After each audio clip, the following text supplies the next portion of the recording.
اب یہ تو نظر کا فرق ہے نا، دیکھنے کو تو حضور کو ابو جہل نے بھی دیکھا، ابو لہب نے بھی دیکھا،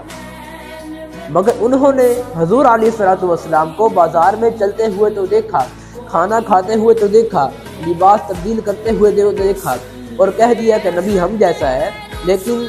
اللہ رب العالمین کے سامنے بیٹھے ہوئے نہیں دیکھا۔ لیکن جب صدیق اکبر نے دیکھا، کبھی سڑیاں کھجوریں اگاتے ہوئے دیکھا، کبھی پتھروں کو پانی پہ چلاتے ہوئے دیکھا، کبھی چاند کے 2 ٹکڑے کرتے ہوئے دیکھا، کبھی درختوں کو قدموں میں بلاتے ہوئے دیکھا، کاش کہ تو بھی ایسی نظر سے دیکھ لیتا تو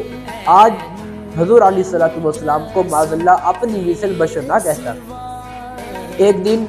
ابو جہل حضور علیہ السلام کی بارگاہ میں حاضر ہوا اور کہنے لگا یا رسول اللہ آپ بہت برے چہرے والے ہیں، معاذ اللہ۔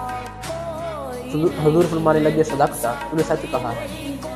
اور تھوڑی دیر کے بعد رفیق ابو سیدنا صدیق اکبر رضی اللہ تعالی عنہ وہ بھی حضور کی بارگاہ میں حاضر ہوئے اور عرض کرنے لگے یا رسول اللہ علیہ السلام آپ بہت زیادہ حسین و جمیل، بہت زیادہ خوبصورت چہرے والے ہیں یا رسول اللہ، کائنات میں نے آپ جیسا حسین و جمیل دیکھا ہی نہیں۔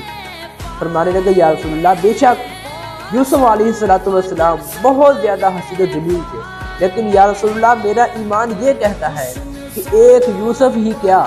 سینکڑوں یوسف نہیں بلکہ لاکھوں اور کروڑوں یوسف بھی ہو تو آپ کی ایک مسکراہٹ پر قربان کر دوں۔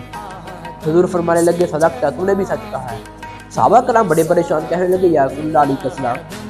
آپ نے ابو جہل کی بکواس ان کا بھی کہا ہے کہ یہ سچ ہے،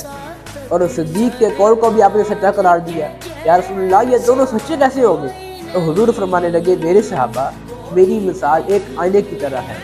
اور جس کے سامنے آئینہ ہو تو اس کو آئینے میں اپنی ہی اچھائی یا اپنی ہی برائی نظر آتی ہے۔ ابو جہل کا دل سیاہ تھا اور اس کو مجھ میں اپنے دل کا عکس نظر آیا تو مجھے برے لفظ بیان کرنے لگا، اور میرے صدیق کا دل نور ایمان سے منور تھا اور اس کو مجھ میں اپنے دل کا نور نظر آیا تو میں اسے سب سے زیادہ حسین و جمیل نظر آیا۔ اور یہ تو اپنی اپنی نظر کا فرق ہے نا۔